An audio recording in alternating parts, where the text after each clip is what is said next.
நேயர்கள் அனைவருக்கும் உங்கள் நலம் விரும்பி ஆஸ்ட்ரோ ராஜகுமாரியின் இனிய வணக்கம்.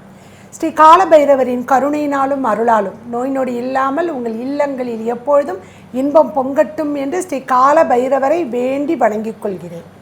இன்று நாம் 29/4/2022 இருந்து 17/5/2022 வரைக்கும் கிட்டத்தட்ட 19 நாட்கள் செவ்வாய் சனி இணைவு கும்பராசியில், மேஷத்தில் ராகு பகவான் சஞ்சாரம். ஏன்னா அவர் 12/4/2022 ராகு பெயர்ச்சி, குரு பகவான் மீன ராசிக்கு 13/4/2022 பெயர்ச்சி, 29/4/2022 சனி அதிசாரத்திற்குள் கும்பத்திற்குள் மூல திரிகோண வீட்டிற்கு சென்று செவ்வாய் என்கின்ற செவ்வாய்க்கு சனி பாதகாதிபதி போய் இணைகிறார். இப்படி இருக்கக்கூடிய சூழ்நிலையில் குரு சுக்கிரன் என்ற ராஜ கிரகங்கள் பாவக்கத்திரியில் இந்த செவ்வாய் சனி ராகு இவர்களுக்குள் சிக்கி நிற்கிறார்கள். இப்படி இருக்கும் பொழுது இந்த 19 நாட்களில் ஒரு சூரிய கிரகணம், ஒரு சந்திர கிரகணம் இந்தியாவிற்கு தெரியாது என்றாலும், ஏன்னா சூரிய கிரகணம் பகலில் நடக்கும், சந்திர கிரகணம் இரவில் நடக்கும். நடக்கக்கூடிய நேரத்திற்கு தகுந்த மாதிரி நமக்கு பகல் பொழுது சந்திர கிரகணம் வந்துடுது, அடுத்தது விடிய காலையே சூரிய கிரகணம் வருது, சூரியன் உதயத்திற்கு முன்பு. அதனால் இந்தியாவுக்கு தெரியாது. ஆனாலும் நவகிரகத்திற்கு கீழ் நாம் இருக்கும் பொழுது அந்த கதிர் இயக்கங்கள் கண்டிப்பாக நமக்கு ஒரு பாதிப்பை கண்டிப்பாக தரும். இதையெல்லாம் பற்றி விலாவாரியாக எளிய பரிகாரத்தோட உங்களை பதற்றம் அடையாமல் பயமுறுத்தாமல் இந்த கிரகங்கள் என்ன செய்ய போகுது அப்படிங்கிறத ரொம்ப ஆணித்தரமாக எடுத்து உரைப்பதற்கு திண்டுக்கல்லில் இருந்து ஜோதிட சாம்ராட் திரு ஹரிஹரன் சர்மா அவர்கள் இங்கே நம்மோடு இணைந்து இருக்கிறார்கள். அப்படி இருக்கும் பொழுது அவர்கள் இந்த 12 ராசிக்கும் ப்ளஸ் பொது பலனாக இந்த கிரகங்கள் கிரக யுத்தத்துக்குள் இருக்கும் பொழுது என்ன மாதிரியான ஒரு பலன்களையெல்லாம் தந்துவிடும், பயப்படாமல் நம்ம இருக்கணுமா, பாதகமா சாதகமா, இவற்றை பற்றி பேசுவதற்கு நம்மிடையே வந்திருக்கிறாங்க. வணக்கம் சார். வணக்கம். இந்த கிரக யுத்தத்தில் ராஜகிரகம் சொல்லுங்க சார். பொதுவாகவே ஒரு ஜாதகம் சிறப்பாக இருக்கணும்னா குரு சுக்கிரன் இருவரும் தன் நிலை மாறாமல் நல்ல தன்மையோடு இருக்கணும். ஏன்னா ஒருத்தர் தேவகுரு, இன்னொருத்தர் அசுரகுரு. அசுரகுரு அப்படின்னாலே நம்ம எல்லாம் அரக்கர்கள்னு நினச்சிட்ருக்கோம். அது கிடையாது. முதல்ல அதை நினச்சிக்கணும். அசுரத்தன்மை அகாய சூரனை தான் அசுரன்னு சொல்லுவாங்க. அரக்கர்களுக்கும் மனிதர்களுக்கும் வித்தியாசம் உண்டு, அசுரர்களுக்கும் மனிதர்களுக்கும் வித்தியாசம் கிடையாது. அதை மனித நிலைமையிலேயே தன்னலமிட்டு தான் மன்னிக்கணும், தன்னலம் இல்லாமல் தன்னை மீறக்கூடிய சக்தி இல்லாமல் எதையும் சாதிக்கக்கூடிய ஒரு சக்தியோடு இருந்தாலும் அவன் அசுரன்னு சொல்லப்படுது. அப்பேற்பட்ட இந்த அசுரகுரு தேவகுருவோடு சேர்ந்து காலபுருஷனுக்கு 12ன்னு சொல்லக்கூடிய மோட்சஸ்தானத்தில் இருக்கிறான். மோட்சம் அப்படின்னாலே முதல்ல மரணம்னு நினைக்கக்கூடாது. வியாதியிலேருந்து மோட்சம் அடையலாம், கடன்லேருந்து மோட்சம் அடையலாம், கஷ்டங்கள்லேருந்து மோட்சம் அடையலாம். எல்லா வகையிலையுமே அது மோட்சங்களை தான் கொடுக்கக்கூடிய விஷயந்தான். பொதுவாகவே குரு 12ல் இருந்து ஒருத்தனுக்கு மேஷத்தில் இருந்து பிறந்தாங்கன்னா அவங்க வாழ்நாள் சாப்பிட கஷ்டமே பட மாட்டாங்க. சில பேருக்கு என்ன அப்படின்னு சொன்னால் மேஷ லக்னமாக இருக்கும், 12ல் குரு ஆட்சியில் இருப்பாப்புல, 2ல் சுக்கிரன் ஆட்சியில் இருப்பாங்க. ஏதோ சுபகத்திரி யோகம்னு நம்ம சொல்கிறோம். அப்போ இந்த சுபகத்திரி யோகங்கிற சப்ஜெக்டெல்லாம் தாண்டி இந்த 2 கிரகங்களுமே 2 பாவ கிரகங்களுக்கு மத்தியில் சிக்குது. மேஷத்தை ராகு, கும்பத்தில் சனியும் செவ்வாயும். ஏற்கனவே சனி செவ்வாய் எந்த இடத்தில் இருக்கிறதோ அந்த இடத்துல யுத்தத்திற்கு பஞ்சம் இருக்காது. அப்பேற்பட்ட இந்த சூழ்நிலையில் இப்போ சுக்கிரன் திருமணத்திற்கு காரகன். திருமணத்திற்கு மட்டுமல்ல, ஒரு லக்ஸரி லைஃப், ஒரு ஆடம்பர வாழ்க்கை, ஒரு என்டர்டெயின்மெண்ட், கலை, திரைத்துறைகள், இது எல்லாத்துக்குமே சுக்கிரன் தான் காரகம் வகிக்கிறான். குரு அப்படிங்கிறவன் என்ன, பொன்பொருள் சேர்க்கை, குழந்தை பாக்கியம், பூர்வ புண்ணியத்தில் செய்த தவறுகளிலிருந்து அவனை மேன்மைப்படுத்தி இந்த ஜென்மத்தில் நல்லபடியாக வாழ்வதற்கு அவருக்கு என்ன ஆதாரம் இருக்கிறது, அதை எவ்வாறு செய்யலாம் என்பதை தனது 5, 7, 9ங்கிற பார்வையிலேருந்து குரு செய்கிறார். ஆனால் அதே சமயம் 2 பேருமே ஒரே வீட்டில் உட்காந்துரு, ஒருத்தர் உச்சம், ஒருத்தர் ஆட்சி. அவங்க உச்சம் பெறுறது தப்பு, ஆட்சியில் இருக்கிறவங்க தன் அதிகாரத்தை விட்டு கொடுக்க மாட்டாங்க. ஒரு உரையில் 2 வாழ் அப்படின்னு நம்ம சொல்லலாம். அப்போ ஒரு உரையில் 2 வாழ் இருந்தால் எங்கேயாவது கிளிக்க தான் செய்யும். அப்போ அது வந்து இது வந்து 12ங்கிறது அயனசேன சுகஸ்தானம். காலபுருஷனுக்கு 12ஆம் இடம் வந்து அயனசேன சுகஸ்தானம். இது ஒரு பொதுவான விஷயம். அந்த 12க்கு 12ல் ஒரு யுத்தம் நடக்குது. செவ்வாயும் சனியும் சேர்க்கை. அப்போ செவ்வாய் சனி சேர்க்கை என்ன? ஒருத்தர் விடாக்கண்டன், ஒருத்தர் கொடாக்கண்டன். இந்த மாதிரி சப்ஜெக்டை தான் இவங்க 2 பேருமே இங்கே வந்து போயிட்டுருக்குறாங்க. இப்போ இந்த மாதிரி சூழ்நிலையில் இருக்கும் பொழுது இதனுடைய பார்வைகள் ஒன்று இருக்குது. இப்போ பார்வைகள் எடுத்துட்டா சாந்தமாக சிரித்து பேசுகிறவங்கிட்ட ஒரு விஷயத்தை பேசணுன்னா யதார்த்தமான பதில் வரும். அதே சமயத்தில் கோபமாக கடுப்பில் இருக்கிறவங்க போய் பேசினா வேலையை பாருப்பா, உனக்கு ஒரு வேலை இல்லையா, ஏன் நானே டென்ஷனில் இருக்கேன் அப்படிமா தெரிஞ்ச விஷயம் கூட சொல்ல மாட்டான். ஏன் தன்னோட ஆத்திரத்தை தீர்த்துக்கிறதுக்கு அவங்களுக்கு வழி தெரியாது. அந்த ஆத்திரத்தை தீர்த்துக்கிறதுக்கு தெரிஞ்ச விஷயம் தெரியாமல் இருக்கும், சொல்ல மாட்டாப்புல. அப்போ அப்போட தன்மையில் தான் இந்த இந்த கிரகங்களின் பார்வையும் கண்டிப்பாக இருக்கும். அப்போ சுக்கிரனுக்கு ஒரே பார்வை பிரச்சனை இல்லை. ஆனால் குருவுக்கு 3 பார்வை. 5ஆம் இடத்தை பார்க்கதும், தான் இருக்கும் இடத்திலிருந்து 7ஆம் இடத்தை பார்க்கும், தான் இருக்கும் இடத்தை 9ஆம் இடத்தை பார்க்கும். அதே மாதிரி செவ்வாய் 4ஆம் இடத்தை 7ஆம் இடத்தையும் 8ஆம் இடத்தையும் பார்க்கும். சனி 3, 7, 10 இந்த தன்மைகள் எல்லாம் பார்க்கும். அப்போ இது வந்து கிட்டத்தட்ட வந்து உங்களுக்கு 12 ராசிகளுக்குள்ளே அடங்கிடும். ஏன்னா ஒரு ராசிக்கு 2 கிரகன் இருக்கும். 2 ராசிக்கு ஒரு கிரகன் இருக்கும்போது ஒரு ராசியை பார்த்தா இன்னொரு அது அடுத்த ராசிக்கும் அதே கிரகத்தில் அதிபதி தானே வருவாப்புல. அப்படி இருக்கும்போது காலபுருஷ ரீதியாக நம்ம பார்க்கும்போது பொதுவான சப்ஜெக்ட்னு பார்க்கும்போது 2, 7க்கு உடையவன் சுக்கிரன், அவன் 12ல் போய் உட்கார்ந்துருக்கிறாப்புல. அதே மாதிரி குருங்கிறது பாக்கியாதிபதி மட்டுமில்லை, விரையாதிபதியும். அப்போ இவன் என்னென்ன பாக்கியங்கள் எவ்வாறு விரயத்தை ஆகி இவன் இந்த ஜென்மத்தை பிறவி எடுத்திருக்கான். இவனுக்கு 2ஆம் இடம் 7ஆம் இடம் சொல்லக்கூடிய குடும்பமும் திருமண பந்தமும் அமையுமா அமையாதா, இது எல்லாமே நம்ம வந்து இங்கே வந்து நம்ம பார்க்கணும். இப்போ இப்படி மாதிரி தன்மையிலெல்லாம் இருக்கும் பொழுது செவ்வாய் வீட்டையும் பார்க்குறாப்புல, சனி பகவான் வந்து மேஷத்தையும் பார்ப்பாப்புல, விருச்சிகத்தையும் பார்க்குறாப்புல. அப்போ இது 2மே பாதிப்பு ஏற்படத்தானே செய்யும். ஏன்னா அந்த கிரகத்தோட தான் யுத்தம் பண்ணிட்டு உட்காந்துருக்கங்க. செவ்வாய் சனி தான் வந்து சனி பாதகாதிபதி வேற செவ்வாய். ஆமா, அது ஒருத்தருக்கு பாதுகாப்பு தானே. செவ்வாய்க்கு சனி பாதுகாதிபதி, சனிக்கு செவ்வாய் பாதுகாதிபதி. இப்படி இவங்க பார்க்கும்போது அடுத்தவங்க வீட்டை கெடுக்கிற மாதிரி ஒரு செயல் வரும்போது இந்த ராசிக்காரர்கள் எவ்வாறு எச்சரிக்கையோடு நடந்து கொள்ள வேண்டும், அதிலிருந்து தன்னைத்தானே எவ்வாறு நாம் காப்பாற்றிக் கொள்ள வேண்டும் அப்படிங்கிறத பற்றி தான் இப்போ இங்கே விவாதிக்க வந்திருக்கிறோம். நம்ம உங்கள் நலம் விரும்பி ஆஸ்ட்ரோ திருமதி ராஜ்குமாரி சகோதரி சில அற்புதமான கேள்விகளை கேட்கக்கூடியவர். அவங்க கேட்க வச்சா நான் பதில் சொல்லிகிட்டு இருக்கிறேன். அதனால்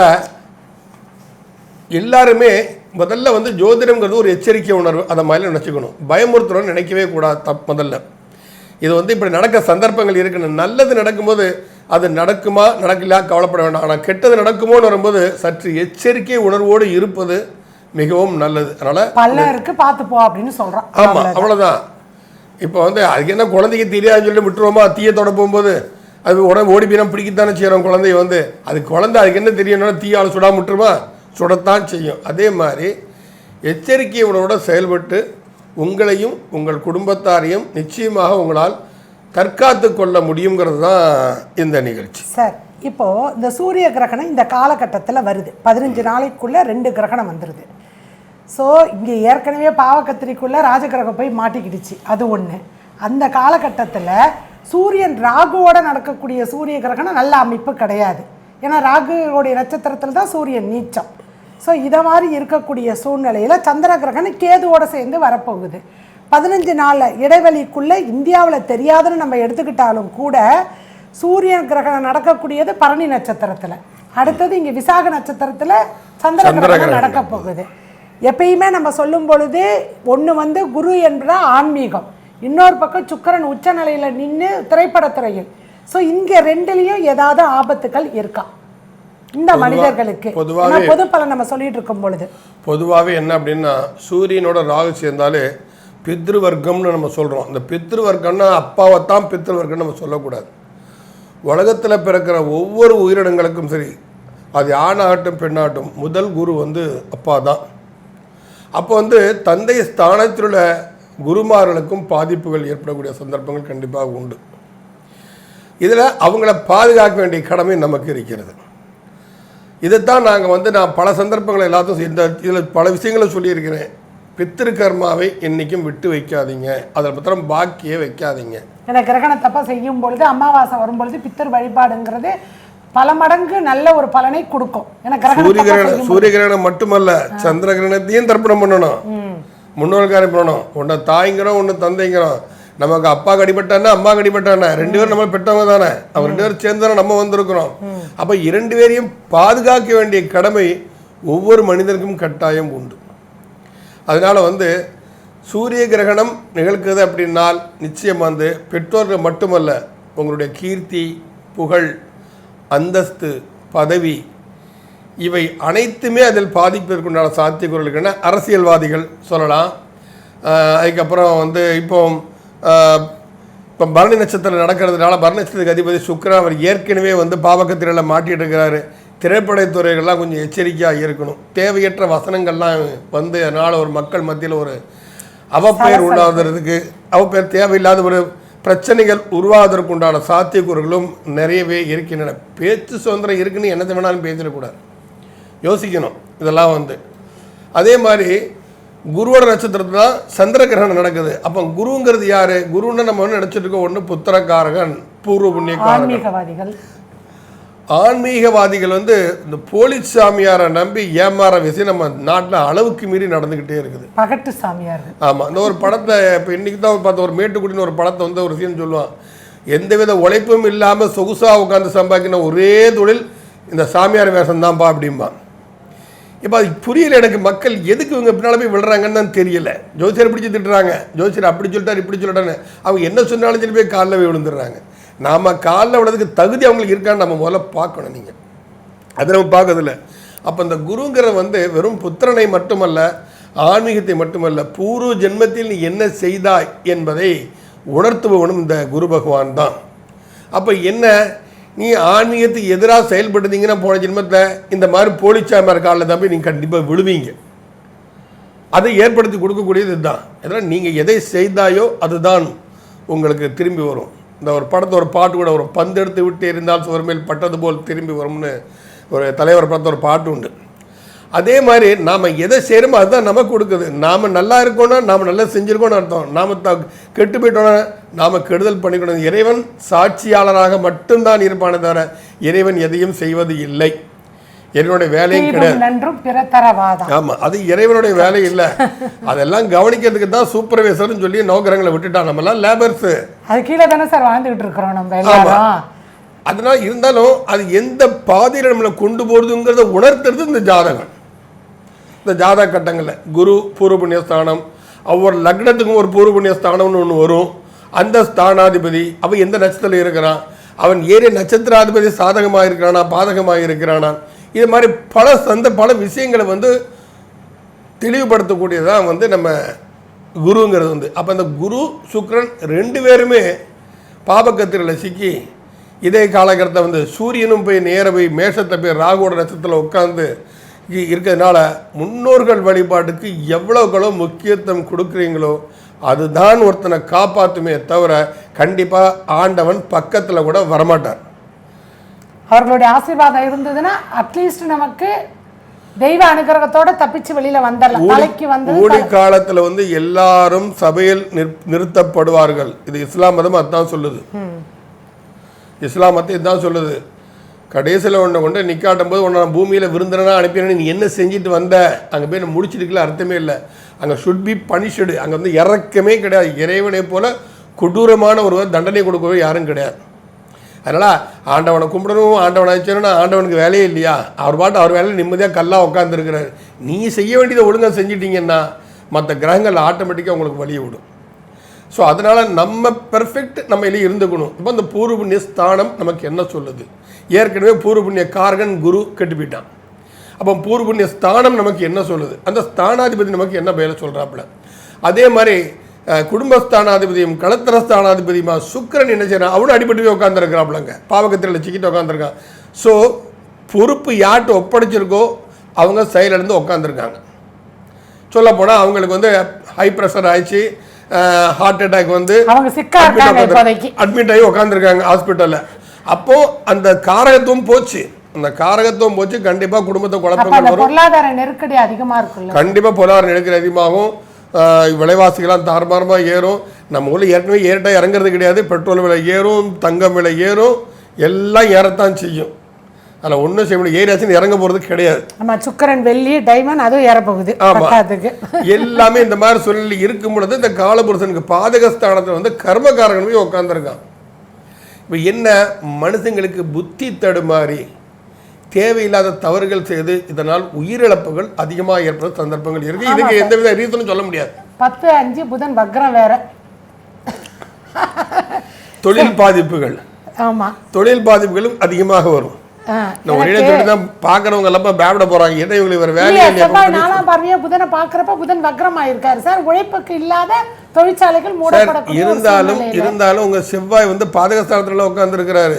தன்னுடைய முதல்ல வந்து அவர் எந்த பாவத்தை இருக்கோ அந்த பாவத்தை முதல்ல ஒரு 3 வருஷம் கொடுப்பாரு.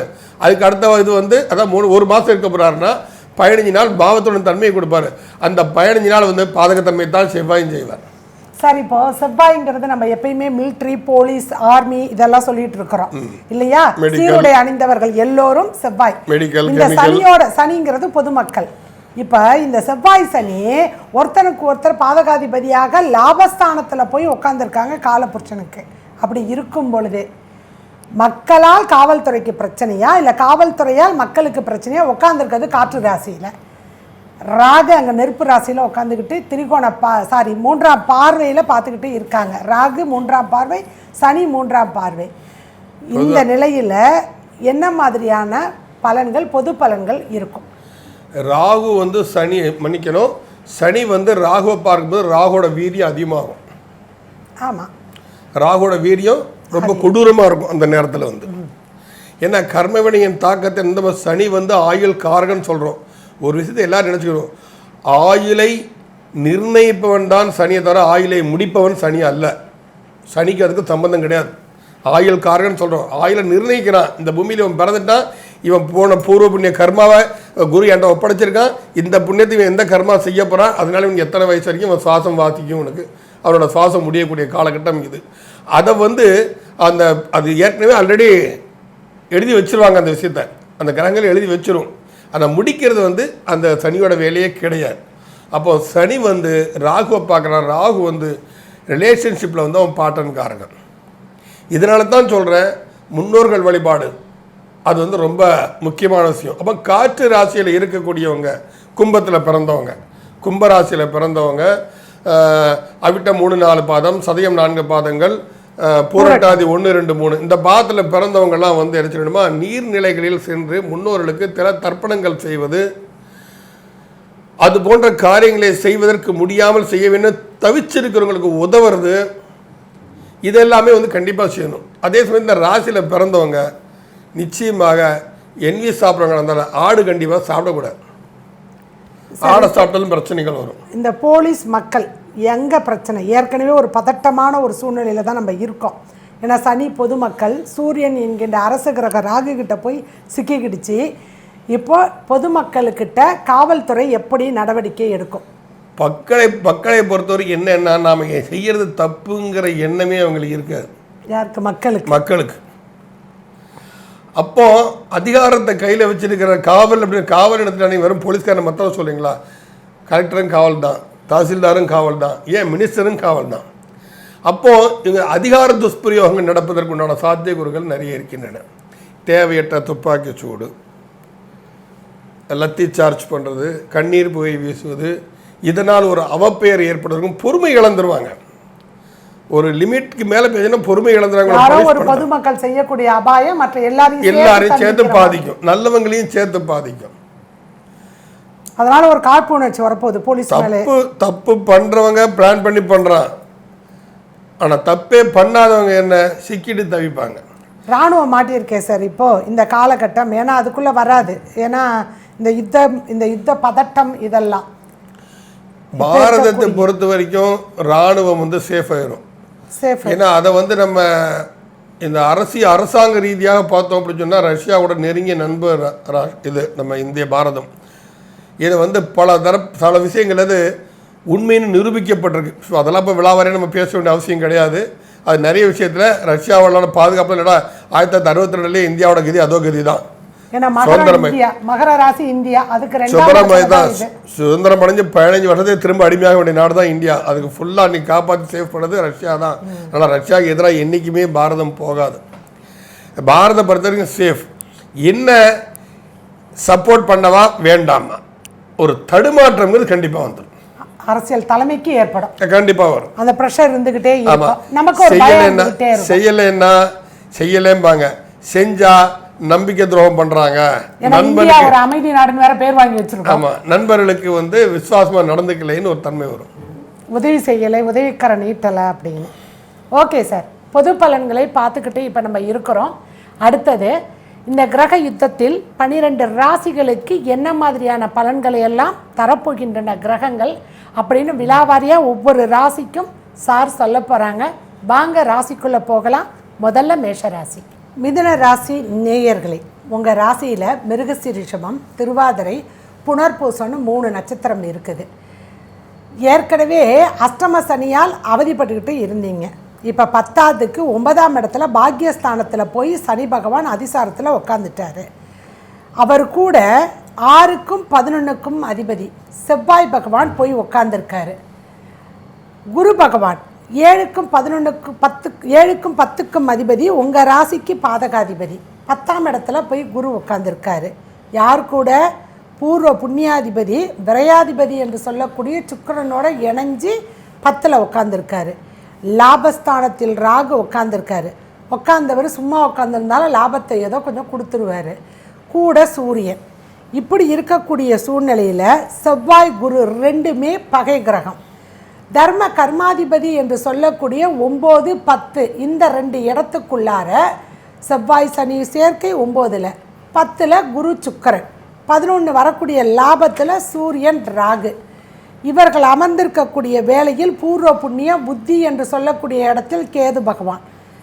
இந்த கிரகநிலைகள் இவ்வாறாக இருக்கும் பொழுது தர்ம கர்மாதிபதியை செய்ய விடாமல் கெடுக்கப் போகிறார்களா, அல்லது தந்தையின் உடலில் ஏதாவது பிரச்சனைகளை தரப்போகிறாங்களா? இதே காலகட்டத்தில் சூரிய கிரகணம் நடக்கும் பொழுது லாபம் வருமா, சாதகமா பாதகமா? சந்திர கிரகணம் 5ஆம் இடத்துல உங்களுடைய குழந்தைகள் ஸ்தானம் என்கின்ற இடத்துல நடக்க போகுது. மனோகாரகன் அங்கேருந்து நடத்த போகிறோம் உங்கள் குழந்தையுடைய ஸ்தானத்தில், உங்கள் சுய புத்தியில். இப்படியெல்லாம் மிதுனத்துக்கு இருக்கும் பொழுது என்ன மாதிரியானெல்லாம் பலன்களை கொடுக்க போகிறாங்க சார் இந்த கிரகங்கள்?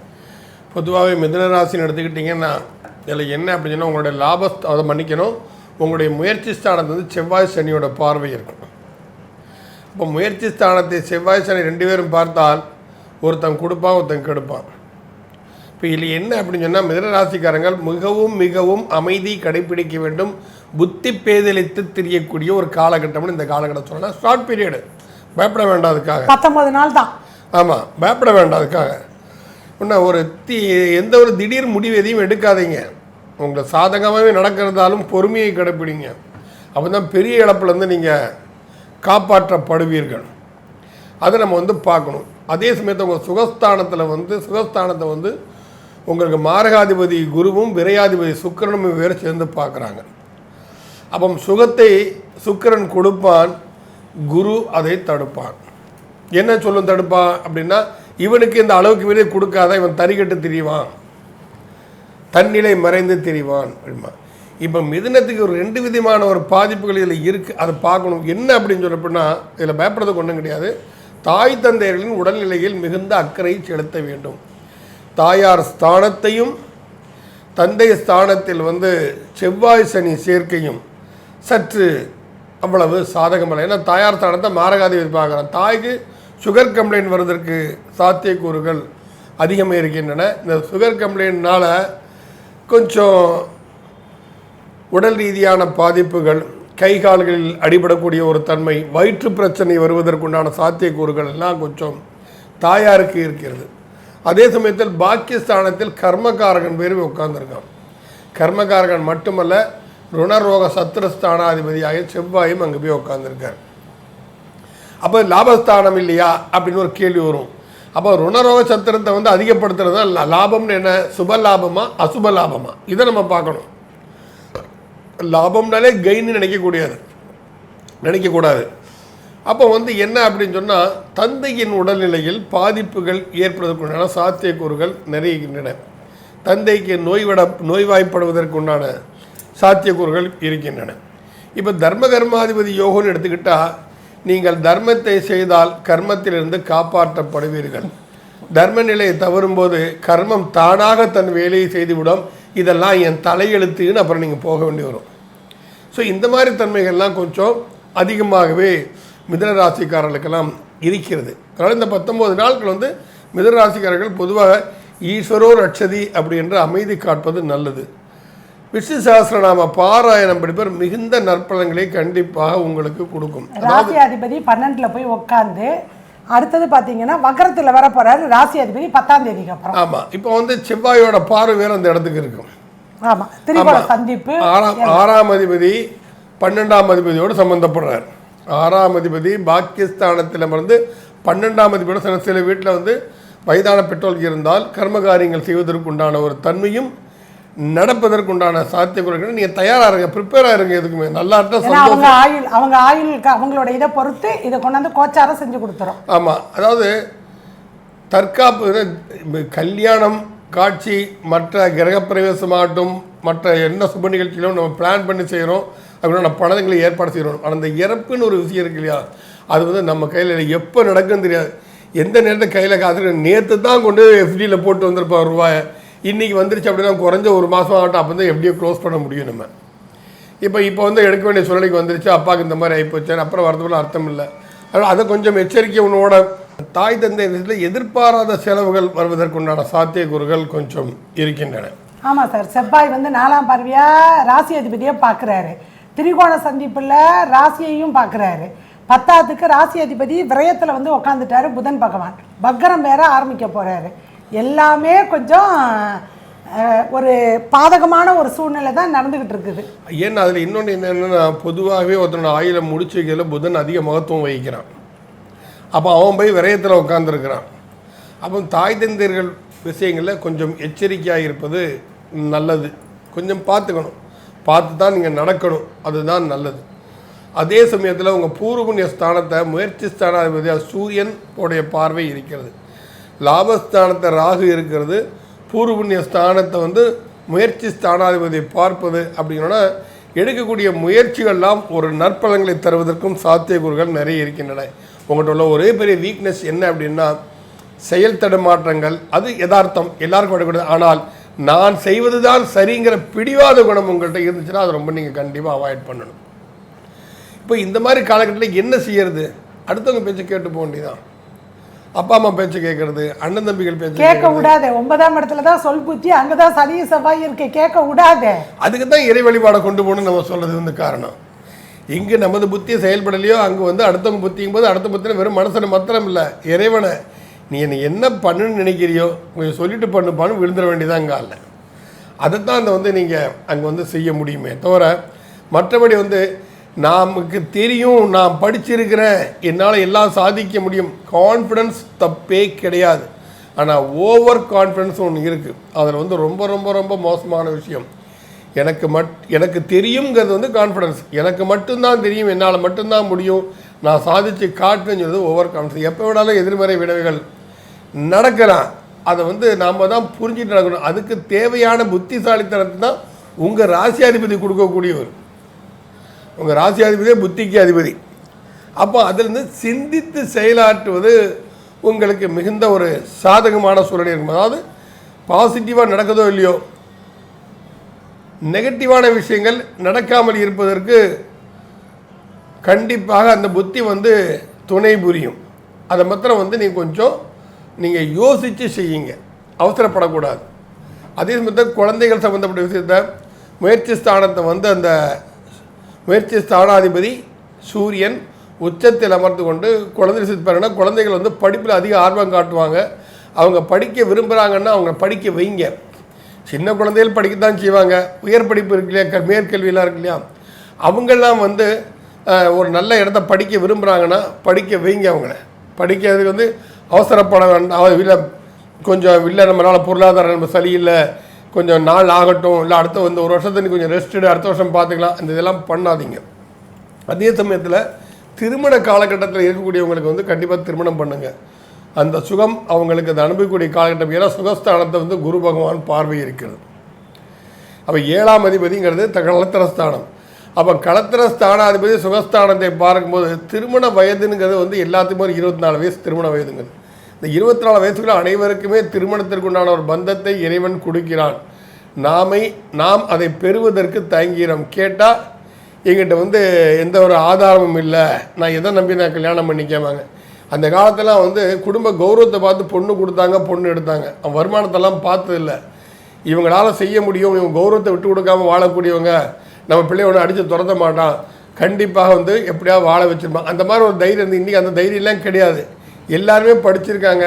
நான் சம்பாதிக்கணும், நான் வீடு வாங்கணும், நான் வண்டி வாங்கணும், நான் எல்லாம் செக்யூர் பண்ணிட்டு தரணும். நம்ம செக்யூருங்கிறது நம்ம கையில் இல்லை. கொரோனா வந்துச்சு, யாரால் செக்யூர் பண்ண முடிஞ்சா யாராவது? எத்தனை விஞ்ஞானிகள், உலகமே அத்தனை விஞ்ஞானிகளால் யாராவது சாதிக்க முடிஞ்சா? தடுக்கிறத விடுங்க, காப்பாற்றி கூட முடியலையே நம்மளால். அந்த மாதிரி விஷயம்லாம் வந்து இதை வந்து நிர்ணயம் பண்ணுறது வந்து இறைவன் தான். நம்ம லைஃப் நிர்ணயம் பண்ணுறதும் இறைவன் தான். நாம் நிர்ணயம் பண்ணுறது இறைவன் தான், கிரகங்கள் நாம் கிடையாது. அதனால் அதாவது நடக்கக்கூடிய காலத்தில் நடந்தாலே அதன் மூலம் ஒரு யோகம் வரலாம். அதை முதல்ல நம்ம வந்து இங்கே வந்து திங்க் பண்ணணும். ஆக இந்த மிதுன ராசிக்காரர்கள் விஷ்ணு சகஸ்ரநாம பாராயணம் செய்வது மிகவும் ஒரு சாலச் சிறந்தது. கண்டிப்பாக செய்யணும். ஏன்னா அங்கே தான் உங்கள் ராசியை ஆரம்பிக்கிறவன் செவ்வாய்னா முடிக்கிறவன் வந்து குரு. அப்போ இது என்ன, இது ஒரு வகையில் வந்து குருமங்கள யோகம்னு கூட நம்ம சொல்லலாம். அந்த குருமங்கள யோகத்தோட தன்மையோடு நீங்கள் இருப்பீங்க. அதுக்குண்டான வீரியத்தை கொடுக்கக்கூடிய ராகு உடைய நட்சத்திரமாக திருவாதிரை மத்தியில் உட்காந்துருக்கு. அப்போ சிவ ஆராதனை கண்டிப்பாக செய்வது மிகவும் சாலச் சிறந்தது. அப்போ ஒருத்தர் காசிக்கு போகிறாங்க, ராமேஸ்வரம் போகிறாங்க, உங்கள் கையில் ஒரு 50 ரூபா ஒரு 100 ரூபா கொடுத்த ஐயா யாரும் 2 பேருக்கு ஏதாவது சாப்பாடு போட்டுலாம் வாங்கி கொடுங்க, என் பேரில் இதை பண்ணுங்க அப்படின்னு சொல்லி சொன்னால், உங்களால் போக முடியாவிட்டாலும் உங்களுடைய பணம் அங்கே போய் யார் வயிற்றிலாவது உணவாக சேரும் பொழுது அங்கே உள்ள பித்தர்களின் ஆசீர்வாதம் உங்களுக்கு பரிபூர்ணமாக கிடைக்கும். அதனால் உங்கள் வாழ்க்கை நல் வழியில் பயணிப்பதற்கு மிகவும் ஒரு தோதுவாக இருக்கும். மிதுனராசி நேயர்களே, தர்ம கர்மாதிபதி அவரவர் வீட்டில் அமர்ந்திருக்கக்கூடிய வேளையில் சார் சொன்ன மாதிரி காசியில் போய், ஏன்னா அன்னதானம் எங்கே போடுறோங்கிறது இருக்கு இல்லைங்களா, அதை மாதிரி காசியில் போய் அங்கே செய்யக்கூடிய தானத்துக்கு நல்ல ஒரு மகத்துவம் கிடைக்கும். தர்மம் தலையை காக்கும், குடும்பத்தை விருத்தி செய்யும், குடும்பத்தை காக்கும். அப்படி இருக்கக்கூடிய சூழ்நிலையில் இப்பொழுது கிரகநிலைகள் இது ஒன்றுதான் உங்களுக்கு சாதகமாக தர்ம கர்மாதிபதிகள் அவரவர் இடத்தில் இருந்து அவரவருக்கு உரிய வேலையை செய்து கொண்டு இருக்கக்கூடிய சூழ்நிலையில் நீங்கள் செய்யும் தான தர்மம் எப்பேற்பட்ட பிரச்சனைகள், எப்பேற்பட்ட நவகிரக தோஷங்கள் இருந்தாலும் அது உங்களை விட்டு விலகும் என்பது திண்ணம். நீங்கள் எல்லோரும் இன்புற்று இருக்க வேண்டும் என்பது எங்களது நோக்கம். அடுத்தது கடகராசியில் வந்து சந்திக்கிறோம். நன்றி, வணக்கம். ஸ்ரீ குபேரன் டிவியை பார்த்தமைக்கு நன்றிகள். மேலும் இது போன்ற தகவல்களை தெரிந்து கொள்ள ஸ்ரீ குபேரன் டிவியை சப்ஸ்கிரைப் செய்யுங்கள். மறக்காமல் பெல் ஐக்கானை கிளிக் செய்யுங்கள்.